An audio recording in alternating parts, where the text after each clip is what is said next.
The other topic, which is related to this, is the way morality is represented in the game, or what we might think of as a kind of a spectrum of morality, right? Going from the bad to the good.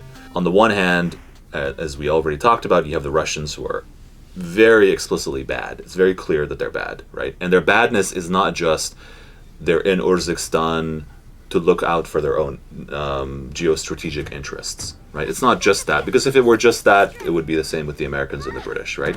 It's what they're doing there. It's the fact that they're torturing, they're abducting kids, they're murdering people unnecessarily, and so on and so forth, right? So they're very explicitly bad. And when it shows the Russians, I mean, you mentioned the soldier in Farah's childhood home, who's like an oaf and so on. They're brutes. They're really violent. They're sadistic. Right. You know, in all these ways, it just kind of goes overboard in showing how bad the Russians are.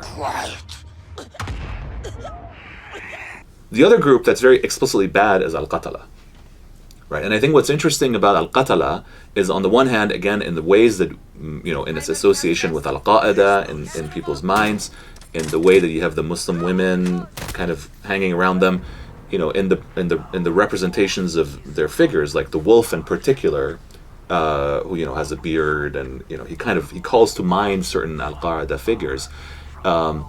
There's an association with Islam. You know, it doesn't have to be stated. They're never mentioned as Muslim.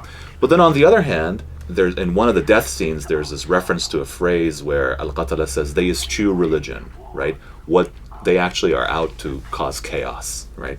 Politically, supposedly in the game, their actions are not caused by any kind of rational political calculation, right? They're not like the Urzik rebels who have a very clear goal. They want to kick the Russians out. They want control over their own territory.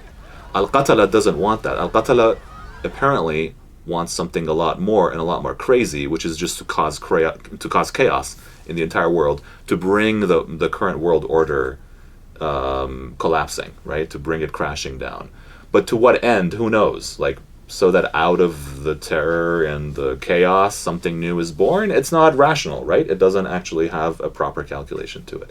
Which is interesting, because this is actually very common in the way that terrorism is depicted in cinema, right? Is that there's a certain kind of chaotic anarchism, or, you know, disorder that is associated with it. So I think of the Joker character in The Dark Knight, for instance, right, who doesn't really have any goals other than to just cause chaos, and that's what becomes a problem for the Batman to confront him, because if you're not rational, there's no way you can negotiate, right? The only thing you can do with an agent who just wants to cause chaos and destroy is to completely destroy them. There's no way. You can't persuade them. You know, you can't negotiate with them. There's no give and take.